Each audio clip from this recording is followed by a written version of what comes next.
वलगाव निवासी बाजार आज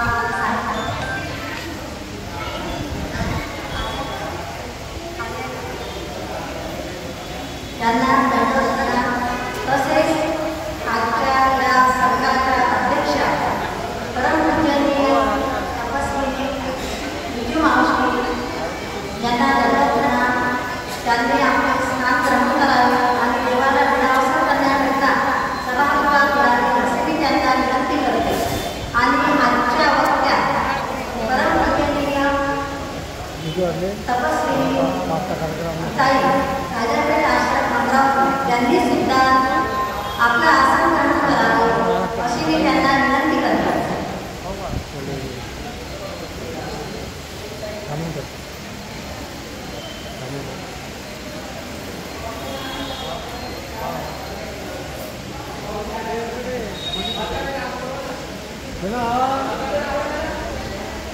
Alkat yang परमपूजनीय तपस्विनी ताई अलकाताई कारंजेकर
सर्वप्रथम आज यांचा अवतार दिन आहे अशा माझ्या साधकाच्या सर्वज्ञ श्री चक्रधर स्वामींना वंदन करते, तसेच पंचकृष्णावतारास वंदन करते.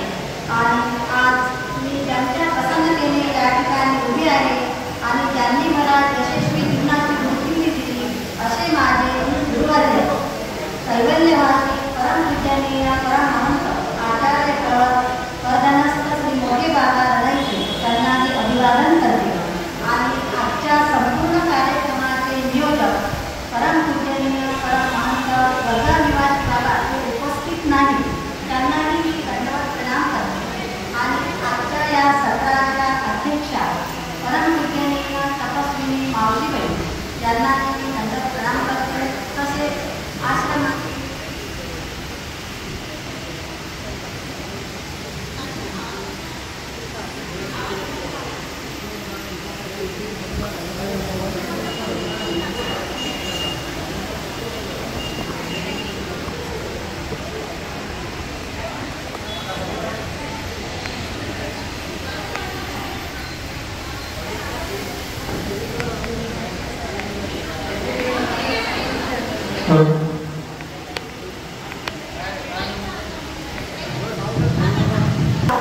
यांना दंडवत प्रणाम करते. तसेच उपस्थित सर्व वास्तविक बंधू भगिनी यांना सर्वांना सादर दंडवत प्रणाम करते.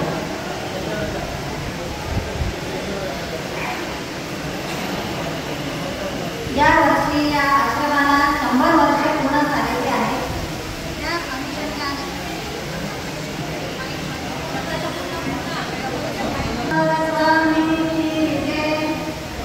या वर्षी या आश्रमाला 100 वर्ष पूर्ण झालेली आहे. त्या अनुषंगाने शतकपूर्ती महोत्सव दिनांक 20, 11 आणि 22 डिसेंबरला साजरा करण्यात येणार आहे. त्या निमित्ताने या पवित्र जागेवर या शतकपूर्ती उत्सवानिमित्त महान तपस्वी मोठ्या गुरुवाई यांच्या स्मृतिप्रित्यर्थ दिनांक 5 सप्टेंबर ते दिनांक 14 सप्टेंबर या कालावधीमध्ये महिला व्याख्यानमाला संपन्न होणार आहे. या 100 वर्षामध्ये परमपूज्य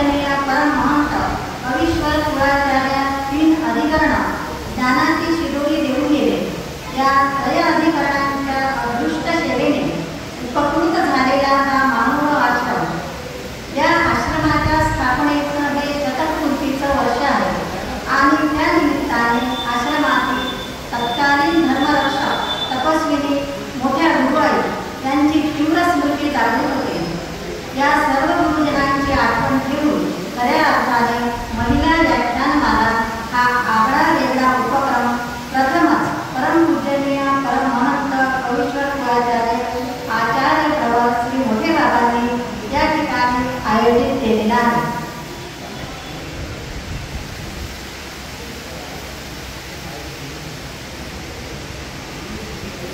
आजच्या या व्याख्यानमालेचे हे पहिलं सत्र आणि या पहिल्या प्रथम सत्राचे पुष्प गुंफणार आहे. त्यामध्ये आपणा सर्वांना परिचित असणाऱ्या आणि आपणा महिलांचे भूषण असणाऱ्या आपल्या तपस्विनी परमपूजनीय तपस्विनी ताई राधापेठ आश्रम अमरावती ताईंचे अनेक ठिकाणी व्याख्यान पोथी निरूपण मार्गदर्शन असं चालूच असते. आणि आपल्या मंडळामध्ये सुद्धा सर्वज्ञ सेवा महिला मंडळामध्ये ताई आठवड्यातून एकदा येऊन प्रबोधन करतात आणि ह्या प्रबोधनामध्ये अतिशय महत्त्वपूर्ण विषय त्या सांगत असतात. आमचं 70-80 महिलांचं हे मंडळ आहे आणि 2008 मध्ये या मंडळाची स्थापना झाली आणि 2018 मध्ये ताईंचं मंडळामध्ये पदार्पण झालं. ताई अतिशय उद्बोधक अशा लीळा आम्हाला सांगतात आणि अनेक ताई मंडळातील अनेकांच्या वेधाला बोधाला अनुसरणाला निमित्त झालेल्या आहेत. मंडळातील अनेक महिलांच्या मुलांना उपदेश सुद्धा ताईंकडून झालेले आहेत. अगदी सरळ सर्वसामान्य भाषेत समजेल अशा साध्या सरळ भाषेत ताईंचं निरूपण असतं. ताईंच्या प्रबोधनाने मंडळातील सर्व महिला अगदी उत्साहित होऊन दर शुक्रवारला सत्संगामध्ये आवर्जून येतात. ताईंच्या आजच्या व्याख्यानाचा विषय आहे गुरुवर्यांच्या आठवणी. अगदीच महत्त्वपूर्ण असा हा विषय आहे. आमच्या मंडळातील महिलांना अधिक महिलांना हा विषय ज्या आठवणी गुरुवर्यांच्या आठवणी माहीत झालेल्याच आहेत. कारण जेव्हा जेव्हा ताईंचा सत्संग होतो त्या सत्संगामध्ये ताई आवर्जून आम्हाला गुरुवर्यांच्या आठवणी आणि मोठ्या गुरुआईच्या पण आठवणी सांगत असतात. स्वामींच्या विचारांच्या चौकटीत राहून त्या सतत धर्मप्रचार आणि धर्मप्रसार करत असतात.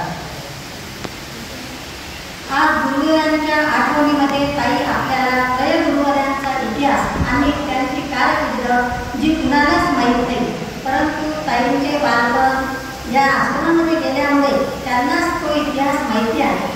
ताईंच्या मृदू आणि रसाळवाणी या आठवणी आपल्याला ऐकण्याचं मनोभाग्य लाभणार आहे. फुलांनी फुलावं गंधासाठी, फुलांनी फुलावं गंधासाठी, चांदण्यांनी चमकावं चंद्रासाठी, चांदण्यांनी चमकावं चंद्रासाठी आणि परमपूजनीय आदरणीय ताई आपण असंच बहरत राहावं परमार्थासाठी, असंच बहरत राहावं परमार्थासाठी. ताईंविषयी बोलण्यासारखं खूप आहे, पण व्याख्यानाची वेळ झालेली आहे. व्याख्यान सुरू करावं आणि आपल्या विषयाला सुरुवात करावी अशी मी ताईंना विनंती करते. आणि मला इथे प्रास्ताविक मांडण्यासाठी मला बोलवलं त्याबद्दल मी धन्यवाद व्यक्त करते. धन्यवाद.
क्षमा मागते, कारण आश्रममध्ये कार्यक्रम आहे. बाहेर मी नाही पण आश्रममध्ये कार्यक्रम असल्यानंतर वर बसून त्या साधन मंडळांच्या समोर वर बसणं म्हणजे माझ्यासाठी दोषारोह आहे.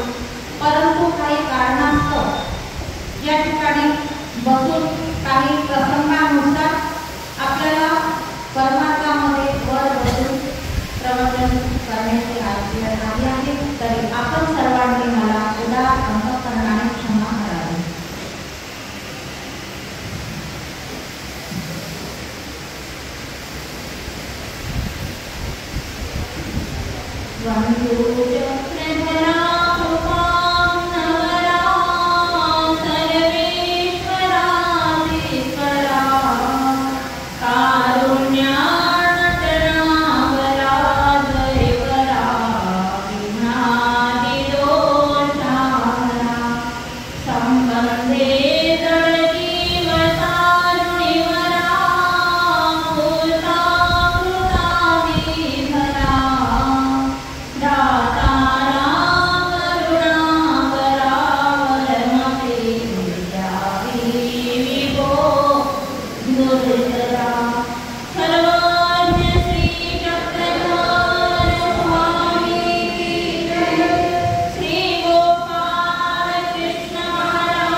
अनंत ब्रह्मांड नायक देवधारक परमेश्वर ज्यांचा अवतार दिन आज संपूर्ण जगभरामध्ये साजरा होतो आहे. मुख्यत्वे शासन दरबारी साजरा होतो आहे. सर्वज्ञांचं वचन आहे की एकता नामीची वेद. आज ह्या अवतार दिनाच्या महोत्सवाच्या निमित्ताने आज जगामध्ये प्रत्येकाच्या मुखामध्ये सर्वज्ञ श्री चक्रधर प्रभूंचं नाव आहे. सर्वज्ञांचं श्रीमुखीचं वचन आहे की एकता नामीची वेद. आणि त्यावर भाष्यकार म्हणतात की वै ब्रह्मांडे कवनी नाम उच्चारे श्री चक्रधर नाम उच्चारे तर तेवढी वेद होते. न जाणे या निमित्ताने सृष्टीमध्ये या भारतामध्ये आपल्या कुणाला परमेश्वर सर्वज्ञ श्री चक्रधर नामाने वेद भेटल्याने सांगता येत नाही. अशा प्रकारे ज्यांचा अवतार दिन आज संपूर्ण जगभर मोठ्या उल्हासाने साजरा होतो आहे. अशा सर्वज्ञ परब्रह्म परमेश्वर भगवान सर्वज्ञ श्री चक्रधर प्रभूंच्या श्रीचरणी मी दंडवत प्रणाम.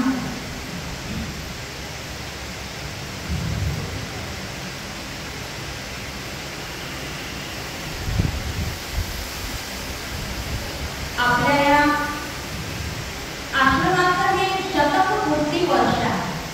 सर्वज्ञ श्री चक्रधर प्रभूंचं अष्टशताब्दी वर्ष आहे. तर आपल्या आश्रमाचं शताब्दी वर्ष आहे. आणि या शताब्दी महोत्सवाच्या निमित्ताने 20, 21 आणि 22 डिसेंबर या 3 दिवशी आपल्या इथे अमरावती आपलं राजापेठ अमरावती आणि भानगड या ठिकाणी 3 दिवसीय कार्यक्रम होणार. परंतु त्या निमित्ताने आज या ठिकाणी आपल्या या आश्रम म्हणजे या आश्रमाला 100 वर्ष पूर्ण झाले. 100 वर्ष पूर्ण झाले आणि म्हणून या आश्रमामध्ये आज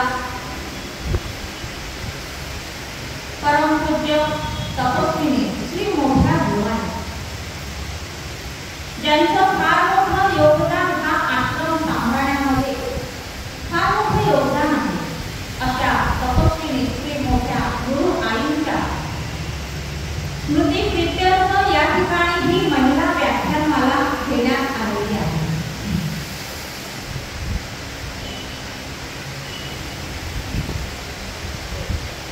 या ठिकाणी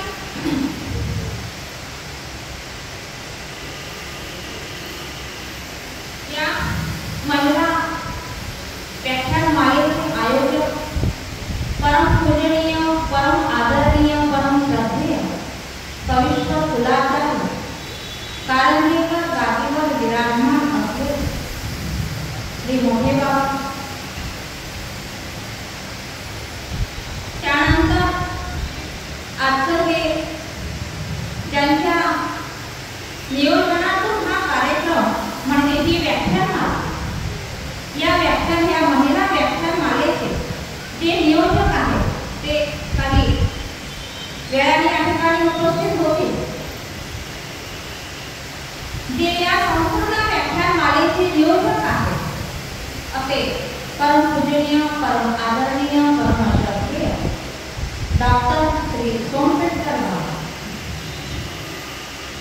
त्याचप्रमाणे आजचं हे या व्याख्यानमालेचं उद्घाटकीय सत्र आहे, म्हणजे पहिलं सत्र आहे आणि या पहिल्या सत्राच्या अध्यक्षा म्हणून आपल्याला लाभलेल्या या आश्रमातील ज्यांच्या नावाने या ठिकाणी ही महिला व्याख्यानमाला सुरू आहे त्यांच्याच शिष्या असलेल्या आणि या आश्रमाचे ते तिसरे बाबा म्हणून गेले, त्या तिसऱ्या बाबांच्या त्या धाकट्या बहीण आहेत आणि शिवाय त्यांना इकडे परमार्थामध्ये आणण्यासाठी त्या निमित्त कारण ठरलेले आहे अशा परम पूज्य, परम आदरणीय, परम श्रद्धेय तपस्विनी मावशी. त्याचप्रमाणे आपला हा 100 वर्षाचा इतिहास आहे. ह्या इतिहासामध्ये या आश्रमातील प्रत्येक घटकाचं मोलाचं योगदान ठरलेलं आहे. हे सर्व आश्रमातील सर्व काही बाहेर गेलेले आहेत, काही आश्रमामध्ये सध्या स्थायिक आहेत आणि हे सर्व 100 वर्षाच्या इतिहासाचे शिल्पकार आहेत, 100 वर्षाच्या इतिहासाचे साक्षीदार आहेत. मला एकटीलाच इतिहास माहिती असं नाही. या आश्रमातील जे तपस्विनी आहेत, या आश्रमातील जे तपस्वी आहेत, साधक पुरुष आहेत, या सर्वांचं बालपण तरुणपण या आश्रमामध्ये गेलेलं आहे आणि सर्वांना हे सर्व या इतिहासाचे साक्षीदार आहेत आणि म्हणून हे सर्व साक्षीभंग. त्याचप्रमाणे या ठिकाणी काही 60-70 वर्षापासून काही वासनिक वर्ग सुद्धा या आश्रमाशी निगडीत आहेत, आज सुद्धा निगडीत आहेत असे आपण सर्व वासनिक.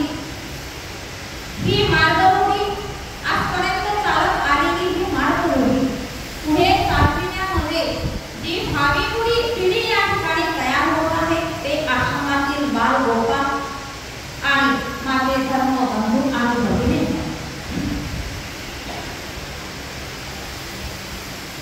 या महिला व्याख्यानमालेच्या निमित्ताने वक्ते ठरवण्यात आले. हे सर्व काम पूजनीय आदरणीय श्रद्धेय श्री सोमपेठकर बाबांनी केला. मागच्या महिन्यात चतुर्थीच्या महिन्यात असताना स्वयंपाकघरातच बाबांचा फोन आला, सोमपेठकर बाबांचा फोन आला की आपल्या इथे व्याख्यानमाला आहे आणि त्या ठिकाणी तुम्हाला पहिल्या दिवशी बोलायचं आहे. कारण याला कारण असं आहे की श्री चक्रधर अवतार दिन हा प्रत्येक आश्रमामध्ये होतो आणि वक्त्याच्या प्रत्येक आश्रमातले आहेत, त्यामुळे त्या एवढ्या लांब येऊ शकत नाही आणि म्हणून पहिल्या दिवशी तुम्हाला या ठिकाणी व्याख्यान करावं लागेल. म्हटलं ठीक आहे. त्यानंतर विषय कोणता घ्यायचा, तर मग त्यांनी मला विषय दिला की कविश्वर कुलाचार्य श्री पहिल्या बाबांचं नाव, त्यांचा इतिहास, त्यांच्या आठवणी. मी म्हटलं त्यांना की फक्त एकाच बाबांच्या आठवणी सांगून जमणार नाही, कारण एकाच बाबांचं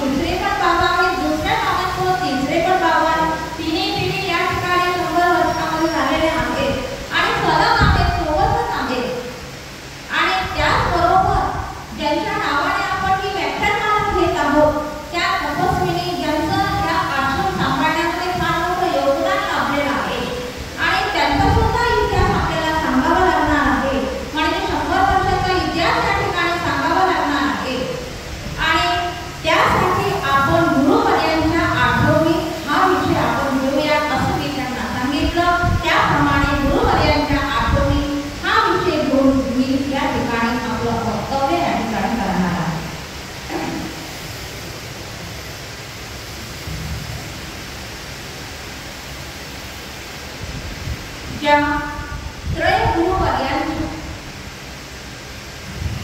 अदृष्ट सेवेने उपकृत झालेला हा आपला आश्रम,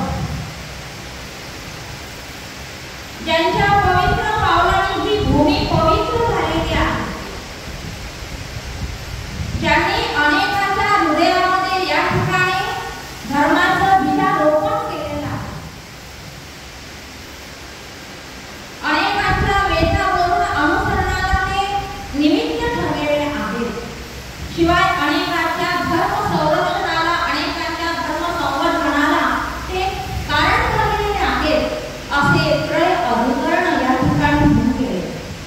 त्यांचं नाव आपण घेणं उचित नाही, मोठ्या माणसांचं नाव घेणं उचित नाही, आणि म्हणून कविश्वर कुलाचार्य परमपूजनीय परम आदरणीय श्री बंडे बाबा, त्यानंतर कविश्वर कुलाचार्य परम आदरणीय परम श्रद्धेय दुसरे बाबा कविश्वर कुलाचार्य आमचे श्रीमूर्ती श्री दुसरे बाबा, त्यानंतर कविश्वर कुलाचार्य परम पूजनीय परम आदरणीय परम श्रद्धेय श्री तिसरे बाबा, आणि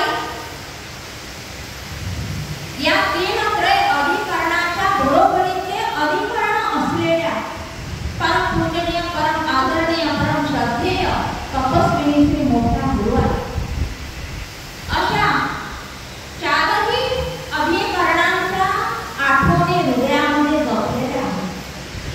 मीच नव्हे तर अनेकांनी या ठिकाणी हृदयामध्ये जपलेल्या आहेत, आणि त्या आठवणी या ठिकाणी माझ्या माध्यमातून या ठिकाणी त्या आपल्या सर्वांच्या आठवणी या ठिकाणी उक्त करण्याचं हे मोठं दैव भाग्य आज माझ्या वाटायला आलेलं आहे, आणि माझ्या जीवनातला हा मी एक सुवर्ण संधी समजते. हा माझ्या जीवनातला एक सुवर्ण योग आहे की श्री गुरुजींच्या आठवणी करण्याचं हे महत् भाग्य आज मला या ठिकाणी प्राप्त झालेलं आहे.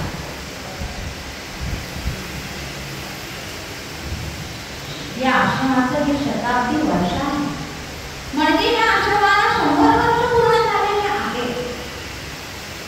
या आश्रमाची स्थापना 1923 साली या आश्रमाची स्थापना झाली. ती कशी झाली ते आपल्याला आज या ठिकाणी बघायचं आहे, कारण भारत स्वतंत्र होण्याच्या आधीची ही स्थापना आहे. त्या काळाची परिस्थिती कशी होती, त्या काळाचा इतिहास कसा होता हे आपल्याला आज बघायचं आहे.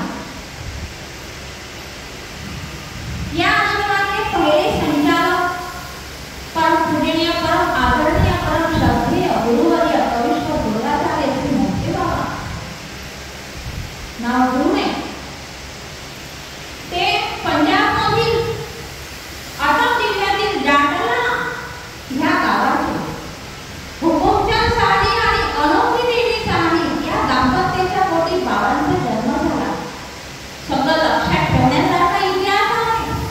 पुढे टेप करून घ्या, कारण की पुन्हा पुन्हा इतिहास आपल्या समोर येत नाही अशा व्यक्तींचे.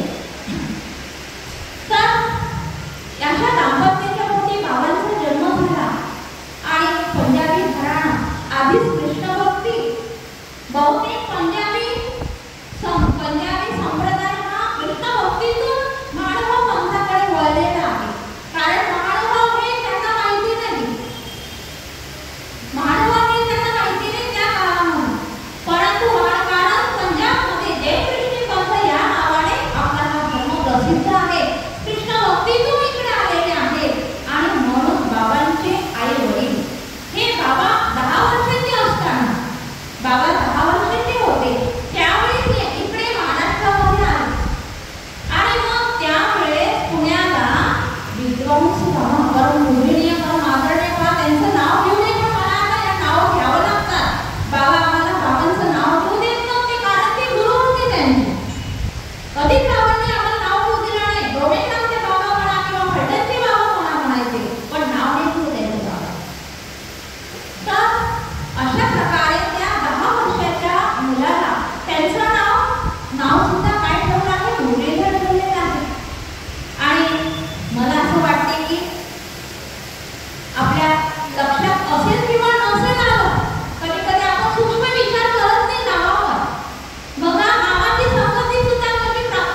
पुण्याच्या उद्धव बाबांच्या आश्रमातून बाहेर पडले आणि अटल निधन करत ज्या ठिकाणी ते रिद्धपूरकडे नजरपूर या ठिकाणी आले.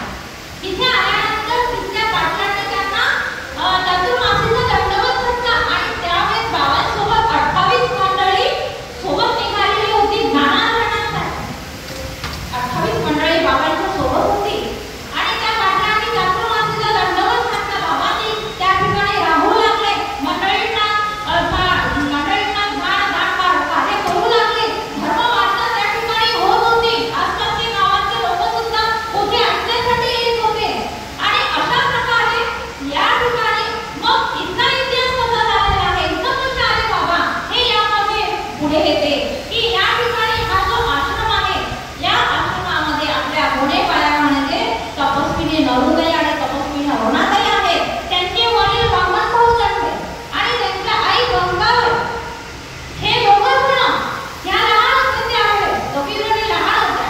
हे दोघं जण नजरपूरला गेले बाबांच्या भेटीसाठी. तिथे गेल्यानंतर त्यांनी बाबांची ती पोथी ऐकली आणि त्या प्रभावित झाल्या आणि लगेच त्यांनी बाबांना चातुर्मासीचा दंडवत घातला. बाबा, अमरावतीला आमचा मळा आहे, दंडेश्वरमध्ये मळा आहे, त्या ठिकाणी आपण चातुर्मासीसाठी यावं. बाबांनी सुद्धा त्यांना होकार दिला. होकार दिल्यानंतर मग बाबा या ठिकाणी चातुर्मासीसाठी आले. पण इतकी जागा बाबांना खूप आवडली.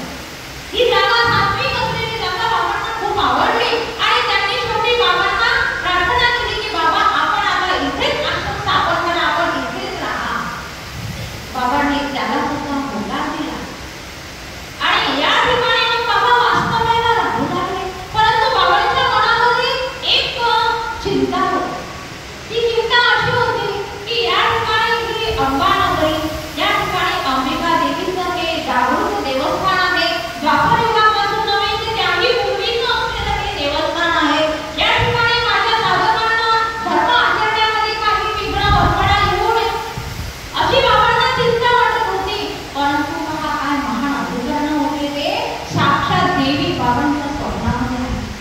हिरव्या बांगड्या, हिरव्या हिरवे डोळे, हिरवे डुबळं घातलेली अंबिका देवी बाबांच्या स्वप्नामध्ये आली आणि बाबांना सांगितलं, बाबा तुम्ही निश्चित करा की तुम्हाला काहीच करणार नाही. पहा किती खोल अधिकरण या ठिकाणी येऊन गेले.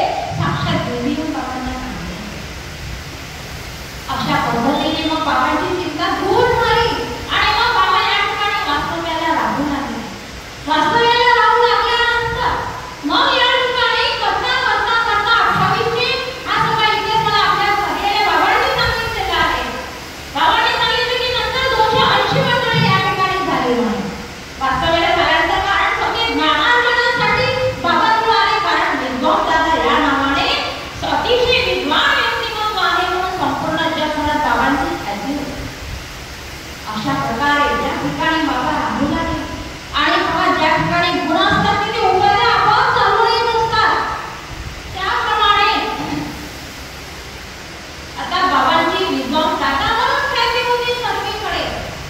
परंतु बाबा या ठिकाणी वास्तव्याला आल्यानंतर मग या इथून जवळ चांदूर बाजारला कारंजेकरांचा पिढीचा हे होता, मठ होता. कारंजेकरांच्या पिढीचा मठ होता. त्या ठिकाणी आपली देवदेवपूजा सर्व होतं. परंतु गादीवर महत्व विराजमान नव्हते कोणी. कारण त्या गादीवर तशी व्यक्ती पाहिजे होती आणि म्हणून ती आपली गादी पडीत होती. त्यानंतर मग बाबांच्या ठिकाणी या विद्वान दादांच्या ठिकाणी असलेली ही विद्वत्ता सर्व पंथाने जाणली आणि मग बाबांना ज्या त्या आमच्या कारंजेकर घराण्याच्या भाऊ गाद्या, शिष्य गाद्या ज्या आहेत त्या सर्वांनी येऊन बाबांना या ठिकाणी विनंती केली की बाबा आपण कारंजेकर गादीवर विराजमान व्हावे. पहा कशी चालून आली काय. आणि मग बाबांनी होकार दिला, मंडळींनी होकार दिला आणि बाबा इथून चांदूर बाजारच्या मठामध्ये गेले. तिथे बाबांना 1935 साली, इसवी सन 1935 साली बाबांना महंती प्रदान करण्यात आली. श्री कारंजेकर महंती प्रतिष्ठा त्यांना प्रदान करण्यात आली. आणि बाबा मात्र बाबा तिथे राहिले नाही, मठात बाबा तिथे राहिले नाही. बाबा तिथून आपली महंती आणि आपली देवपूजा घेऊन बाबा पुन्हा या ठिकाणी आले आणि तिथे बाबांना स्पर्श वाटत होता. मग तिथे आल्यानंतर कुडाचा आश्रम होता. कुडाचा आश्रम बांधलेला होता आणि त्या कुडाच्या आश्रममध्ये बाबा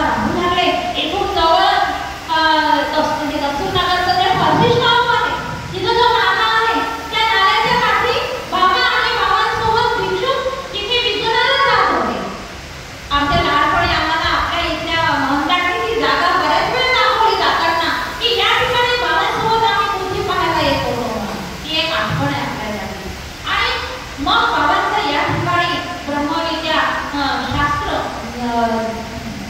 दान सुरू झालं. कारंजेकर महंतीवर प्रतिष्ठित झाले बाबा. आणि मग त्यानंतर असं करत करत या ठिकाणी बरीच मंडळी वाढली. बाबांच्या ठिकाणी असलेली विद्वत्ता पण बरेच लोक या ठिकाणी शास्त्राध्ययनासाठी आले. आणि असं करत करत मग काय झालं, अशा आणखी एका व्यक्तिमत्वाची ओळख पडली. ते म्हणजे एक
निर्माण झालेली आहे, मोठ्या अभिमानाची गोष्ट आहे. अशा पद्धतीने या ठिकाणी हा व्यापार सुरू होता. शिवाय तिकडे त्या व्यापारासोबत आमच्या श्री गुरुजींकडे परवाराचे सामान आणण्याची सुद्धा व्यापार होता, सेवा होती आणि ती सुद्धा बाबा अत्यंत सुव्यवस्थितपणे करीत होते.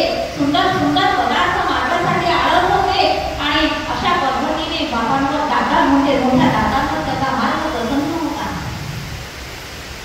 आणि मग आणखी एका व्यक्तिमत्वाची या ठिकाणी भर पडली, ते म्हणजे तिसरे बाबा म्हणजे दादा. दादा या नावाने त्यांना ओळखतात, म्हणजे तिसरे दादा यांची भर पडली या ठिकाणी. आणि मग आता हे सुद्धा पंजाबमधील तिने महंत सलम पंजाबी या घराण्याला लाभलेले आहेत या आपल्या कारंजेकर घराण्याला. तर हे जे तिसरे बाबा होते हे म्हणजे मावशीचे भाऊ आणि हे सुद्धा पंजाबमधील दिल्ली या गावचे आणि सरदारीला आनंद आणि कुंडी आहे. या दाम्पत्याच्या कुठे बाबांचा जन्म झाला. त्याआधी गोकुळ झाले, मरण पावले आणि मग त्यांनी सावली मूर्तीला नमस केला. सावली मूर्तीला नमस करून बाबांचा जन्म झालेला आहे. जी सावली मूर्तीचं ते फळ आहे बाबा म्हणून. आणि त्यानंतर मग तुमची बहिणी घ्या, बाई मोठ्या बाई आणि मावशी त्या दोघी. सगळ्यात प्रथम मावशी आणि आश्रम मध्ये मावशी 5-6 वर्षांच्या होत्या. त्यांना मोठ्या मुलांना स्वाधीन केलं होतं, मोठ्या मुलांचे सांभाळे घातलं होतं. आणि मग मोठ्या मुले आणि मावशी या जायचे देवात गेल्या. त्या काळामध्ये मलकापूरला जावं लागायचं रेल्वेने आणि येताना सुद्धा मलकापूरहून यावं लागायचं. तिकडून दिल्लीवरून मावशीचे भाऊ म्हणजे दादा आणि आलेगावच्या बाईंचे मोठे भाऊ म्हणजे ते यांचे मावस भाऊ लागत होते. दोघं जण दिल्लीवरून जायचे देवाला आणि मलकापूरला दिल्लीला जाण्यासाठी बाबा आले आणि त्या पण आल्या इकडे येण्यासाठी. तर त्या ठिकाणी मावशीच्या मुखातून एक वाक्य निघालं. मावशी म्हणतात की कशाला चाललाय दादा घरी, इथेच राहून जा ना, काय करणार संसारावर. बस मावशीच्या मुखातून एवढा शब्द निघाला आणि बाबा कसे तरी दिल्लीला गेले. परंतु नंतर बाबाचं मन लागलं नाही. हे एकच वाक्य त्यांना पुन्हा पुन्हा आठवत होतं, कारण त्यांचा उत्तम अधिकार होता, पूर्वीचा अधिकार उत्तम होता आणि म्हणून बाबा लगेच या ठिकाणी आले. लगेच इथे आल्यानंतर बाबांना बाबांच्या सांभाळी घातलं, मोठ्या बाबांच्या सांभाळी घातलं. बाबा या ठिकाणी आले. 1964 साली बाबा या ठिकाणी आलेले आहेत. 1964 साली बाबा या ठिकाणी आले आहेत. त्याच्या आधी आपल्या त्या बाबांची पहिला एक अवसर झाला नवसारीला. नवसारीला पहिला अवसर झाला महावाक्याचा. तो झाला 1960 साली अवसर झाला. तो भाऊसाहेब मोहल्ले त्या काळामध्ये आमदार होते आणि ईश्वर भक्त होते. बाबांवर त्यांची अतूट श्रद्धा होती आणि त्यांच्या शेतामध्ये हा मोठा अवसर झाला. त्या ठिकाणी आमचे श्री गुरुजी हे पाठज्ञ होते. मोठ्या बाबांची बुद्धी होती आणि आमचे श्री गुरुजी पाठज्ञ होते. आणि त्यानंतर मग 64 साली हे दादा या ठिकाणी आले आणि दादांना सुद्धा लगेच एका वर्षामध्ये बाबांनी दीक्षा दिली. तर ती कोणाच्या नावे दिली? आमच्या श्री गुरुजींच्या नावे दीक्षा दिली. बाबांचं खूप प्रेम होतं, पहिल्या बाबांचं खूप प्रेम होतं दादांवर, पण बाबांचं खूप दूरदृष्टिकोन होता. बाबांनी आपल्या नावे दीक्षा नाही दिली, बाबांनी दादांच्या नावाने दीक्षा दिली, आपल्या श्री गुरुजींच्या नावे. आणि माझ्या गादीवर विराजमान हे दादा होते आणि दादांच्या गादीवर विराजमान हे दादा होते. असा हा दूरदृष्टिकोन होता बाबांचा आणि अत्यंत तल्लख बुद्धीचे हे खोल प्रज्ञावंत होते. अशा पद्धतीने बाबांना दादांच्या नावे दीक्षा देण्यात आली, आपल्या श्री गुरुजींच्या नावे. आणि मग द्वय गुरुवर्यांची प्रसन्नता बाबांना लाभली आहे. द्वय गुरुवर्यांपासून बाबांनी शास्त्र श्रवण केलेलं आहे. बाबांची पोथी आणि दादांची चिंतनी हे दोन्हीचे उपकार ज्ञानार्जन दोन्ही करून बाबांनी ज्ञानार्जन केलं आणि बाबा आधीच खूप तल्लख बुद्धीचे होते. अशा प्रकारे या ठिकाणी मग या ठिकाणी ही सगळी सुव्यवस्था चालत असताना दादा बाबांच्या सेवेमध्ये होते. बाबा फक्त 3 तास झोपायचे मोठे बाबा, तर दादा हे लहान दादा सुद्धा फक्त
दोन्ही या ठिकाणी कैची मंडप बांधला गेला. त्या काळाचा फार मोठा मंडप म्हणजे कैची मंडप होता. कैची मंडप या ठिकाणी घातला गेला आणि त्या ठिकाणी आणि इथे पहिला आपल्या बाबांचा असं या ठिकाणी मोठ्या बाबांचा असं त्या बाबांचा असं आणि दोन्ही बाबांसाठी आंघोळीसाठी दोन बंगल्या होत्या. त्या सुद्धा सारख्या होत्या. काही कमी जास्त नाही. दोन्ही बाबांना एकाच वेळी दोन्ही बाबांना आंघोळ होत होत्या. एकाच वेळी दोन्ही बाबांच्या अष्टांगी पूजा या ठिकाणी होत होती आणि नंतर दुपारी दोन्ही बाबांची धर्मवार्ता या ठिकाणी चालत होती. अशा पद्धतीचा 1 महिना हा मोठा सोहळा जसा काही राजसूय यज्ञ या ठिकाणी सुरू होता अशा पद्धतीचा सोहळा या ठिकाणी झाला. अगदी 1 महिना खायला कुठे दिली होती आम्ही पूर्ण अवसर आम्ही सगळ्यांनी तिथल्या तपस्विनी वगैरे आम्ही सगळ्यांनी लावला होता. त्यावेळेस 3-4 अवसर आम्ही गेलो. त्यावेळेस तो 76 तारीखचा अवसर 75-76 तारीखचा तो अवसर होता. त्यावेळेस तो अवसर आम्ही या ठिकाणी बघितला. त्यानंतर मग बाबांचं वार्धक्य आलं. बाबांची इच्छा पूर्ण झाली होती आणि आश्रमाला उत्तराधिकारी म्हणून बाबांना तयार करून ठेवलेलं होतं. शास्त्रामध्ये निष्णात करून ठेवलेलं होतं. शिवाय परमार्थाची व्यवस्थाही बाबांकडे होती, आपल्या श्री गुरुजींकडे होती. आणि मग नंतर 78 साली 78 म्हणजे 7/12/78 या दिवशी आमच्या श्री गुरुजींना कारंजीकर गादीवर विराजमान करण्यात आले. त्या ठिकाणी 78 साली कारंजीकर गादीवर विराजमान केलं. होती सुरू होती. सगळं काही व्यवस्थित सुरू होतं. आश्रमामध्ये आश्रमाची व्यवस्था सुद्धा आपली व्यवस्थित चालू होती. आणि मग नंतर 4-5 महिन्यामध्ये बाबांची तब्येत एकदम खालावली. मोठ्या बाबांची तब्येत खालावली आणि 70-75 वर्ष या ठिकाणी जे ज्ञानार्जनाचं कार्य सुरू होतं, ज्ञानदानाचं कार्य सुरू होतं ते बंद पडलं. परंतु बाबांनी काय केलं, शेवटी बाबांनी परमेश्वराला प्रार्थना केली, प्रायश्चित्त घेतलं आणि सगळ्या परमात्मापुढे मोठ्या बाबांनी प्रायश्चित्त घेतलं की परमात्माचा व्यापार करताना दानाचं कार्य करत असताना तुम्हाला साधक वृंदांना परमात्मावर उभं करण्यासाठी मी कधी बोललो असेल, कधी काही हे केलं असेल, आपलं मन दुखलं असेल तर बाबांनी संपूर्ण आश्रमापुढे प्रायश्चित्त घेतलं. आणि एकच एक इच्छा बाबांनी व्यक्त केली की हैदराबादच्या दादांना बोलवून घ्या माझ्या. दादा हैदराबादला होते. दादा विद्वान दादा असताना ते बाबांचे फक्त शिष्य होते. बाबांचं खूप प्रेम होतं त्यांच्यावर आणि तेवढी इच्छा व्यक्त केली बाबांजवळ आणि लगेच बाबांचा आवाज बंद झाला. 8 दिवस आधी बाबांना गडगडा लागला. एवढा गडगडा की सगळ्या आश्रमामध्ये बाबांच्या गडगडाचा आवाज येत होता. जणू त्या आवाजाच्या निमित्ताने बाबा समोर गोष्टी करत आहेत आश्रमामध्ये. सतत बाबांची कोठी कधी बंद होती नाही आणि तो गडगडा बाबांना लागलेला होता. आणि त्यानंतर मग 6 मे म्हणजे 6/5/79 साली 6/5/79 सालची दुपार झाली. दुपारी 1 वाजला. हैदराबादचे दादा मुंबईवरून हैदराबादवरून मुंबईला गेले. मुंबईवरून विमानाने इथे आले. दुपारी 1 वाजता दादा या ठिकाणी आले. आम्ही सगळे बाबांच्या मुखामध्ये पाणी टाकत होतो. आम्ही लहान होतो. आम्ही आणि आश्रमस्थ मंडळी सगळे बाबांच्या मुखामध्ये चमच्याने पाणी टाकत होते. बाबांना खाली टाकलेलं होतं. तेवढ्यात दादा आले. दादा बाबांजवळ बसले आणि म्हटले, बाबा मी कृष्ण आलो. बरोबर बाबांचे डोळे उघडले. बाबांचे डोळे उघडले आणि पटकन जे बाबांचे डोळे मिटले ते पुन्हा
गेलो, आमच्याकडे कोणाचं लक्ष नव्हतं, सगळे बाबांच्या दुःखामध्ये होते. आणि तेव्हा कुठे आम्हाला बघत पाळसाचे आपले नानाजी म्हणजे बघत पाळसाचे त्या काळचे रणंजे वर्ण वगैरे हे सगळे या ठिकाणी निर्माण लोक होते. आणि कोणाचं तरी लक्ष केलं तेव्हा आम्हाला त्यांनी ट्रॅक्टरमध्ये बसवलं आणि मग बाबांच्या अंत्यसंस्कारापर्यंत आम्ही गेलो. त्या ठिकाणी बाबांचा शेवटचा अंत्यसंस्कार आम्ही यावेळी बघितला आणि तो दिवस आज सुद्धा आपल्याला आठवत आहे. त्यानंतर मग मात्र कोणत्या महंतांच्या अंत्यसंस्काराला आम्ही गेलो. अशा प्रकारे बाबा गेल्यानंतर इथे पुन्हा शांतता बसली. परंतु हा आश्रम चालवण्यासाठी बाबांनी त्यांना उत्तराधिकारी तयार करून ठेवलेलं होतं, महंती प्रतिष्ठित करून ठेवलेलं होतं बाबांना. आणि बाबांनी 35 वर्ष या ठिकाणी चिंतनेच्या माध्यमातून या ठिकाणी पोथी केलेली होती. परमात्म्याला सांभाळत होते. हे दोन्ही बाबा आमच्या श्री गुरुजींच्या ठिकाणी होते. आणि म्हणून श्री गुरुजींनी पुन्हा सगळ्या मार्गाने बाबांना विनंती केली, श्री गुरुजींना आमच्या, की बाबा तुम्ही आता पोथी चालू करा. आणि मग दादा आमच्या श्री गुरुजींची पोथी सुरू झाली. काय सांगावं त्यांचा मोह बाबा त्या काळच्या टेपमध्ये आम्ही बाबांचं चरित्र वाचून होते. ते बाबा कसे पाठ वाचत होते की मी उंच स्वरामध्ये आमच्या श्री गुरुजींची पोथी होती आणि चालीवर पोथी होती. आणि जसे त्या तसं ब्रह्मविद्या शास्त्र बाबांच्या मुखामध्ये होतं. असे महान पात्र की जे आहे शास्त्राचं ब्रह्मविद्या शास्त्राचं मनन अवलोकन करत करत ते आपली मातृभाषा सुद्धा विसरून गेले होते. बाबांच्या मुखातून दुसरा ब्रह्मविद्येशिवाय शब्दच निघत नव्हता दुसरा. आणि पंजाबी भाषा बाबांना येत नव्हती. पंजाबी भाषा बाबा विसरून गेले होते. पूर्ण मराठी बाबा बोलत होते. आणि भाषण जर केलं तर बाबांचं हिंदीमध्ये भाषण असायचं, पण पंजाबी भाषा पंजाबी कोणी आहे त्यांच्याशी बाबा कधी पंजाबी भाषेत बोलले नाही. एवढं त्यांनी शास्त्राला जन्म दिलेला होता. अशा प्रकारचं व्यक्तिमत्व या ठिकाणी मग बसले. बाबांची पोथी सुरू झाली. सगळं मार्गाची सुव्यवस्था व्यवस्थित चालली होती. 10-12 वर्ष बाबांची पोथी चालली या ठिकाणी आपल्या श्री गुरुजींची. आणि त्यानंतर मात्र आपल्या श्री गुरुजींची सुद्धा आलं. दादा असताना त्यांनी 35 वर्ष आणि महंती झाल्या. बाबा गेल्यानंतर 10-12 वर्ष म्हणजे 45 वर्ष बाबांनी या ठिकाणी पोथी केली, अध्यापन केले दुसऱ्या बाबांनी. परंतु अघोर व्यक्तिमत्व होतं, त्यामुळे त्यांचा राजवाडा झाला. परंतु त्याची साक्ष मी स्वतः ऐकलेली आहे. मी ज्यावेळी गोरीला गोरीला माता लागल्या होत्या त्या ठिकाणी जुने कंपाऊंडर बाबा होते. माझी रिक्षा आल्यानंतर मी त्या ठिकाणी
इकडे तिकडे दादांचं नाव, इकडे तिकडे अमरावतीचे दादा, अमरावतीचे दादा, मोदी असो, प्रभाकरण असो, काहीही असो, इकडे तिकडे अमरावतीच्या दादांचे जिल्पतीची ख्याती पसरली सगळीकडे. आणि मग आम्ही बाबुराव शास्त्रींनी सुद्धा बाबा दादांना चिंचणीला बोलावलं. त्यावेळेचा प्रसंग मी तुम्हाला सांगते. आम्ही बाबांच्या सोबत होतो गाडीमध्ये. 35 ठिकाण लावायचे होते त्या ठिकाणी. सगळ्या माता आणि सिद्धांती लावायच्या होत्या. पण आपली ती सर्वांची बोली असल्यामुळे दादांना सिद्धांतीमध्ये रस वाटत नव्हता. दादांनी काय केलं, सगळं मोपाट होतं त्यांचं. त्यांना पाठांतर करायची गरज नव्हती. ब्रह्मविद्या त्यांच्या ओठावर तरळत होती. एवढी विद्वान होते. फक्त 3 तास झोपायचे आणि संपूर्ण जन्म त्यांनी शास्त्राला दिलेला होता. आणि मग दादांना चिंतनेला बोलावलं बाबुराव बाबांनी. आणि दादांना रस्त्याने रात्रभर बाबांनी दादा मोठी पाहत होते. म्हणजे ती डायरी होती एवढी 35 ठिकाणची, ती नुसती एक नजर फिरवली दादांनी. आम्ही झोपा खाल्ल्या गाडीत, पण दादा सतत छोटा लाईट लावून गाडीमध्ये, चालू गाडीमध्ये दादांचं ते अवस्थन सुरू होतं. आणि दादा ते सतत एकावर कुठे पाहत होते. माहिती आपल्या बाया बघत होत्या. आणि इथे गेल्यानंतर 9 वाजता पोहोचला. हजर झाले बाबा आणि घरावर लावायला सुरुवात केली. सगळ्यांना आश्चर्य वाटलं. कारण ज्या दादांची पोथी कोणी ऐकलीच नव्हती. हे ऐकल्यानंतर बाबांच्या सुद्धा मुखातून शब्द निघाले की खरंच पण अमरावतीची दादा एवढी विद्वान आहे आम्हाला माहितीच नव्हतं. आणि मग तिथं आल्यानंतर मग 8 वाजता मंडळींनी आपली सगळ्यांनी बाबांचा म्हणजे दादांचा सत्कार घेतला. या ठिकाणी दादांचा सत्कार केला. अशा प्रकारे दादांचं कार्य जोमाने सुरू होतं. कधी उभं राहून त्यांनी सरळ चप्पल घातली नाही. मी नेहमी बघायची सरळ चप्पल कधी घालत नाही, अर्धवट चप्पल घातली की नाही घालत. इतकी चपळता दादांच्या अंगी होती त्या काळामध्ये. इकडे जाणं तिकडे जाणं, मध्ये आमचे क्लास देणं. रात्री बाबा दादा रात्री 11 वाजता जरी आले तरी सकाळी 7 वाजता सगळ्यांचे आश्रमातल्या नवीन साधकांचे क्लास देणार. आमचे दादा क्लास देत होते, म्हणजे ब्रह्मविद्येचे क्लास देत होते. त्या जुन्या भाषेमध्ये म्हणजे आमचा भोग घेत होते बाबा दादा. आणि अशा पद्धतीचं त्यांचं ते कार्य दादा असतानाच खूप जोमाने कार्य चाललं दादांचं. सगळीकडे उत्तर भारतामध्ये सुद्धा दादा 3:30 वाजेपर्यंत त्या लोकांना ते रोपण करायचे ब्रह्मविद्या शास्त्रामध्ये. आणि तिकडच्या लोकांना म्हणजे पंजाबी संप्रदायाला आपल्या दादांनी धर्मावर दृढ केलेला आहे. दादांनी दृढ केलेला आहे धर्मावरच्या लोकांना. अशा पद्धतीचं दादांचं कार्य सुरू होतं. आणि मग या ठिकाणी गुण असतात तिथे उपाध्या आपोआप चालत येत असतात. आणि एक उपाधी दादांकडे चालत आहे. ती म्हणजे अखिल भारतीय मानव परिषदेचं अध्यक्षपद. अखिल भारतीय मानव परिषदेचं अध्यक्षपद चालून दादांकडे आलं. सगळ्यांनी सर्वांमध्ये या ठिकाणी मीटिंग झाली आणि अध्यक्षपदाची सर्वांमध्ये दादांची निवड झाली. या ठिकाणी मीटिंग घेतली आणि या ठिकाणी निवड झाली. हे फार मोठं कार्य त्या काळात दादांचं होतं. आणि ती सुद्धा जबाबदारी दादांनी अत्यंत सोपस्थितीने पार पाडली. सोबत मंदिराला होते त्यावेळी. अशा पद्धतीने कार्य करून असताना दादांची एक इच्छा होती की ज्यांच्यापासून आपण चिंतनेच्या माध्यमाने ब्रह्मविद्या शास्त्र ऐकले आहे, त्यांचं शास्त्र धरून आपण लिखाण केलेलं आहे. दादा आमचे बाबा श्री गुरुजींच्या शास्त्र ऐकून आपण लिखाण केलं आहे. त्याचा उपयोग खरा संसारच्या सर्व अधिकाऱ्यांना झालेला आहे. अशा बाबाचे आपण एकही अवसर घेतला नाही नव्हते. अशा आपल्या श्री गुरुजींचा एकतरी अवसर आपण घेतला पाहिजे. आणि म्हणून दादांनी मग बाबांची पोथी ठेवली. आराध्य बाबा श्रीराम गुरुजी रत्नाथ बाबा यांना सोबत घेतलं. आणि या ठिकाणी त्यांनी फार मोठा बाबांचा पोथीचा अवसर या ठिकाणी केला. मोठे भानगडी या ठिकाणी केला. आणि तो म्हणजे कधी केला 99-2000 ची ती पहिली पोथी होती. आणि खूप वर्षांनी 70 साली ती महागाला लागल्या होत्या. त्यानंतर ती भारतीय घराण्याची पहिली पोथी होती. आणि भारतीय घराण्याचं शास्त्र ऐकण्याची सगळ्या पंथांना ओढ लागलेली होती. त्यामुळे थोडा पंथ या ठिकाणी जमा झाला. अधिकरणाच्या अलीकडनं आपले मार्गमंडळी सोबत घेऊन फार मोठं या ठिकाणी सगळे आले. आणि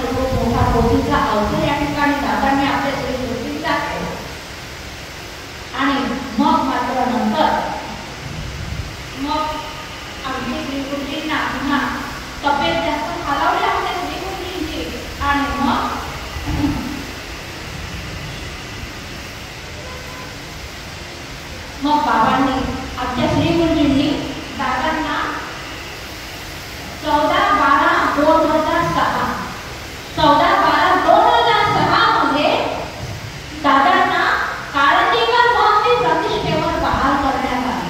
2006 मध्ये तो सुद्धा अवसर मोठा अवसर झाला या ठिकाणी की तिकडची व्यक्ती इकडे येऊ शकत नव्हती, तिकडची व्यक्ती इकडे येऊ शकत नव्हती. संपूर्ण गच्च भरलेलं होतं. आम्हाला तर डोळ्याने दिसलंच नाही अवसर. तिकडे जावं लागलं, इकडे यायला जागाच नव्हत्या. तेवढा मोठा अवसर या ठिकाणी बाबांच्या महंतीचा झाला. आणि त्यानंतर मग महंती झाल्यानंतर मग 2010 मध्ये आमची श्री गुरुजी देवदर्शनास गेले. 2010 मध्ये आमचे श्री गुरुजी की ज्यांचं संपूर्ण महाराष्ट्राला अगदी अमोल असलेलं व्यक्तिमत्व, परंतु ज्यांचं त्या शास्त्राचा सगळ्यात जास्त उपयोग त्यांनी 47-48 वर्ष या ठिकाणी ब्रह्मविद्या शास्त्राचं अध्यापन केलं होतं. आणि पंथामध्ये असे अनेक विद्वान त्यांनी त्यांच्या शास्त्र ऐकून उभे झाले. बरेचसे अधिकरण पदावर गेलेले आहेत. अशा आमच्या श्री गुरुजींचं श्री गुरुजी आमचे देवदर्शनाला गेले 2010. आणि त्यानंतर मग दादांची कारकीर्द सुरू झाली.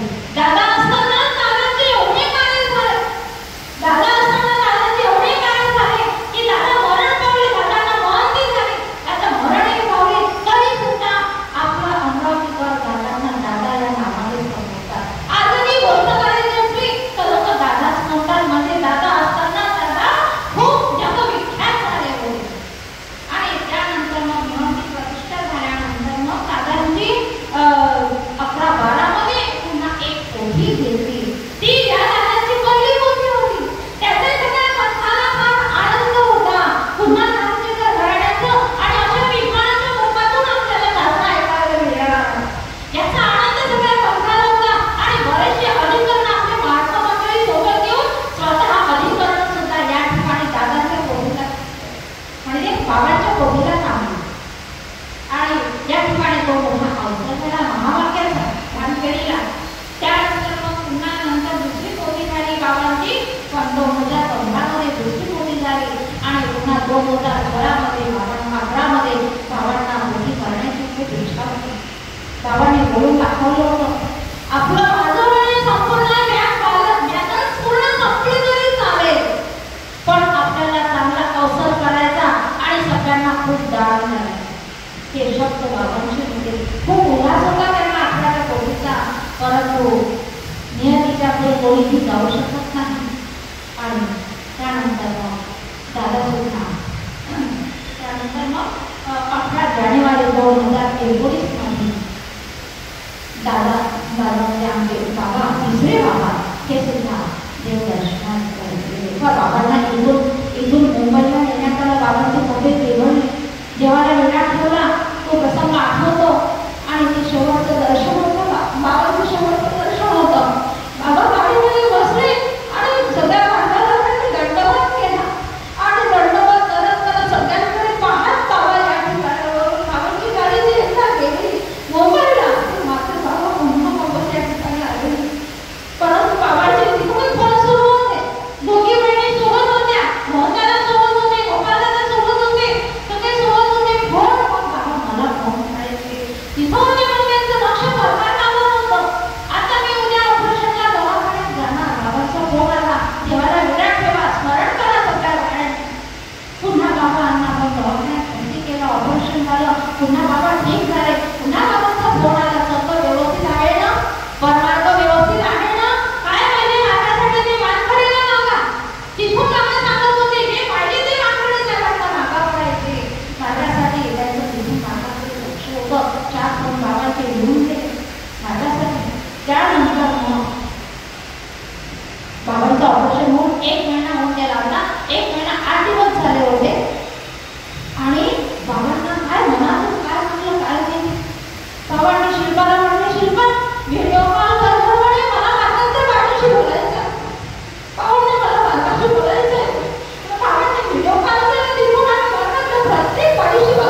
त्या वृद्ध तपस्वींचं काय सांगावं.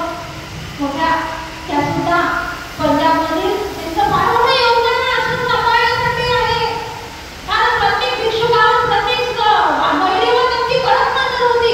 कारण बाबा लोक कोणी करत होते. बाबा लोकांनी कोणी केली, परंतु मार्ग सांभाळण्याचं कार्य हे मोठ्या गुरांनी केलेलं आहे. धान्य गोलावर वाळू घालण्यापर्यंत कार्य मोठ्या गुरांनी केलेलं आहे. या ठिकाणी त्या गुरे सुद्धा पंजाबमधील काश्मीरी ब्राह्मण होत्या. पंजाबमधल्या काश्मीरी ब्राह्मण होत्या त्या गुरे. आणि अवघे 9 वर्षाचे असताना मोठ्या गुरे महाराष्ट्रामध्ये आल्या. आणि पहिले कुठे आल्या त्या? तर त्या काळामध्ये कड्यापूरचं पाटोल एकदम महत्व होते. जुने विद्वान त्यांच्याकडे खूप मंडळी ज्ञानात करण्यासाठी होती. त्या आश्रममध्ये सगळ्यात प्रथम मोठ्या गुरे आल्या 9 वर्षाच्या असताना. त्यानंतर दुसरी चातुर्मास त्यांनी माहिती पावशीला माहिती आहे. दुसरी चातुर्मास त्यांनी पुष्पाचारी जुने पुष्पाचारी बाबा होते त्यांच्या आश्रमात ठेवली आणि फक्त 2 चातुर्मास त्यांनी बाहेर काढल्या. आणि त्यानंतर या आश्रमामध्ये आपल्या मोठ्या पहिल्या बाबांच्या सांभाळी पहिल्या बाबांच्या सन्निधानामध्ये ज्या आल्या तर त्यांनी आपलं संपूर्ण आयुष्य त्या ठिकाणी काढलेलं आहे. काय सांगावं त्यांना. अशा उच्च तपस्वी होत्या त्या. मार्गातल्या प्रत्येक वस्तूवर त्यांचं लक्ष होतं. कोणती वेळ चपाती कशी करते स्वयंपाकघरात पाहायला जायचं. चपाती हातात घेऊन पाहायचं जाडी आहे की पातळ आहे. जाडी असते तर तिथे बोलायचं का. ही पाहायला जायच्या. करा म्हणजे शिरा सुद्धा गुरे स्वतः उभ्या करायच्या. स्वतः त्यांनी आपलं अंग भिजवलेलं आहे आश्रमासाठी. आणि कारण की मार्गाशिवाय इथे जे होते अभ्यासासाठी जे मोठे मोठे लोक या ठिकाणी होते ते फक्त मार्गाचं खाऊन शास्त्र काढत होते. आणि म्हणून पुढे जातीनं स्वयंपाकाकडे लक्ष दिलं होतं. त्याचबरोबर साधकांनी बोलावं कसं ह्याकडे सुद्धा बोलायचं. मला बारीक ह्या अशा बारीक बारीक गोष्टी हे मोठ्या गुरे शिकवले या ठिकाणी आम्हाला. त्या कृष्णाच्या महिन्यात असताना मी काही कलाकार मी म्हटलं चला बाहेर म्हटलं कांदे चिरायला चला. गुरांनी ऐकलं. गुरे म्हातारे होते त्या म्हातारे होते तरी सुद्धा त्यांनी ऐकलं त्यांनी. आणि लगेच मला आवाज दिला कोण आहे मग म्हणून ते इकडे बरोबर आहे. मग मी गेली गुरांकडे. म्हणतात गुराई म्हटलं काय झालं. अशी माझ्या आपली देवराटीची नाही म्हणे. चिरायला म्हणायचं नाही, कापायला म्हणायचं नाही, सांभाळायला म्हणायचं नाही. सांगा म्हणजे आपली भाषा कुठे असावी हे सुद्धा त्या गुरांनी त्या परमार्थाला शिकवलेलं आहे. आपलं वर्तन कसं असावं देवराटीमध्ये हे सगळं त्या मोठ्या गुरांचं फार फार बारीक लक्ष होतं. बाहेरकडेच नाही तर भिक्षुकांकडे सुद्धा गरडी नजर असायची त्यांची. सगळे गुरांच्या डोळ्याला घाबरायचे असं व्यक्तिमत्व होतं त्यांचं. नैतिकच ऐश्वर्य होतं त्यांच्या ठिकाणी. त्यांच्या डोळ्याला पाहून भीती वाटायची बघा. मोठ्या अधिकाऱ्यांसारखं त्यांचं काम होतं. आणि मग पहा त्यांची ओळखा किती वाढली आहे. पहा इतक्या महान तपस्विनी होत्या. शास्त्रानुसार त्यांचा आचार होता. डोळ्याने दिसणं बंद झालं तर मोठ्या गुरांनी डोळ्याचं ऑपरेशन सुद्धा केलं नाही. डोळ्याचं ऑपरेशन का केलं नाही की शास्त्रात सांगितलं अंगाला शस्त्र लागू द्यायचं नाही. आणि म्हणून त्या भगवंताच्या वचनाला तत्वज्ञानाला अनुसरून त्या मोठ्या गुरांनी ऑपरेशन केलं नाही डोळ्याचं. पहा किती महान तपस्विनी होत्या त्या. डोळ्याचं ऑपरेशन त्यांनी केलं नाही. परंतु सतत त्यांच्या हातामध्ये पोथी होती. त्यांनी शास्त्राला जन्म दिला होता. त्या गुरांना गंमत नाही. त्या कधी अरुणाबाईला कधी वाचू लागायच्या. मग नंतर मला म्हणायचं गुराई हे ना काहीतरी वाचून माझ्याजवळ. कारण त्या माऊलीच्या आनंद उपकार आहे आपल्यावर. मला बोलायचं वाचायला. मग गुराईजवळ पोथीचं पूर्ण चरित्र वाचलं. त्यानंतर गुराईजवळ जुन्या पोथ्या होत्या. हस्तलिखित पोथ्या होत्या. दृष्टांत बंधाची पोथी वाचायला हवी मला. ती पण पूर्ण ऐकली. त्यानंतर स्मरणावर एक पोथी होती. त्यानंतर मोठी ज्ञानावर पण एक पोथी होती. अशा 3-4 पोथ्या वाचल्या गुराईजवळ. आणि एक दिवस मला फक्त उशीर लागला जायला 3 वाजता. 3 मध्ये 3 त्या काटा बिलकुल जाऊ देत नव्हत्या त्या. अगदी वाट बघत बसायच्या. कारण त्यांना ब्रह्मविद्या शास्त्र ऐकण्याची खूप मोठी सवय झाली होती. त्याशिवाय त्यांना करमत नव्हतं. 3 वाजता मला थोडं झोप लागली. तर लगेच पुढे आमच्या भावाच्या दारापर्यंत आले. एवढं वाटायला असताना तिथे येऊन मला म्हणता भावाला ते काय करून राहिले हे तर दिले तू. पटकन गुराच्या आवाजाने मला जाग आली. माझी गुरे घेऊन राहिली ना. मग ते गेले गुरे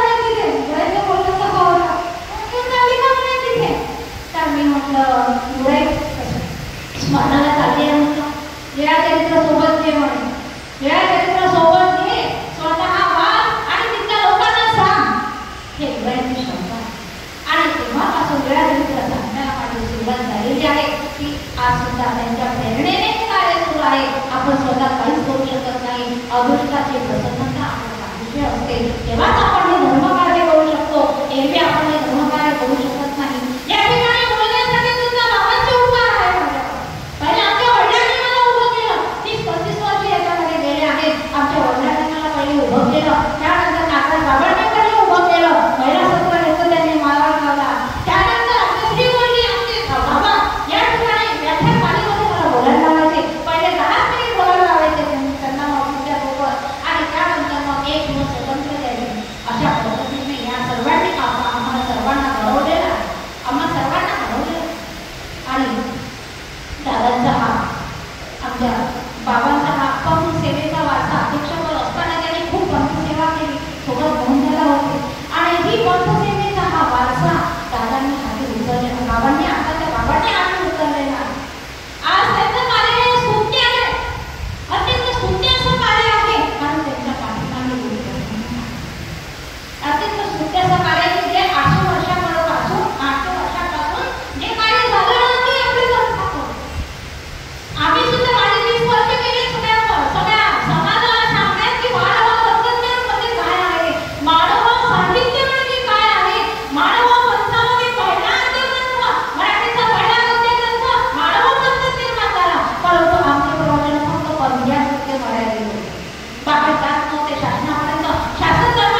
तोपर्यंत आपल्यापर्यंत चालू राहिलेली आहे. अनेक जण या 100 वर्षाच्या या इतिहासाला अनेक हे आहेत. काही आश्रमात आहेत, काही बाहेर स्वतंत्र गेले आहेत, ते सुद्धा इथून गाडी घेऊन गेलेले आहेत, इथला आचार घेऊन गेलेले आहेत. आणि आता जे महंती झाली गौरव बाबांची महंती झाली, पुरुषोत्तम मनमोलेंची गौरवण्यात महंती झाली, त्यामुळे त्यांचं गुणगौरव सुरू होतं. त्याचा गुणगौरव सुरू होता की यांच्या ठिकाणी खूप धार्मिक आहे, यांच्या ठिकाणी खूप नम्रता आहे, यांच्या ठिकाणी खूप हे आहे.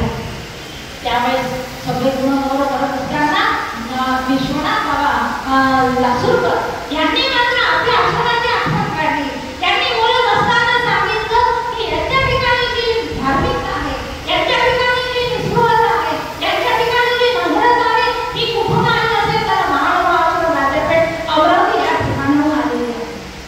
म्हणजे आज सुद्धा पद्मावती याची कल्पना येतात आहे की या ठिकाणी जुन्या वर्णाचे लोक आहेत, जुना आश्रम आहे, हा 100 वर्षापूर्वीचा हा आश्रम आहे, जुन्या वर्णाचे लोक आहेत आणि म्हणून जुन्या परंपरा रूढी ही मार्गरूढी या ठिकाणी चालत आहे. अशीच ही मार्गरूढी अशीच पुढे चालत राहो.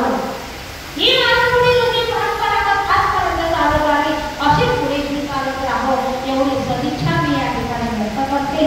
काही बोलताना काही चुका झाल्या असतील तर आपण सर्वांनी मला क्षमा करावी आणि तेवढे मी माझे संपविते. माझी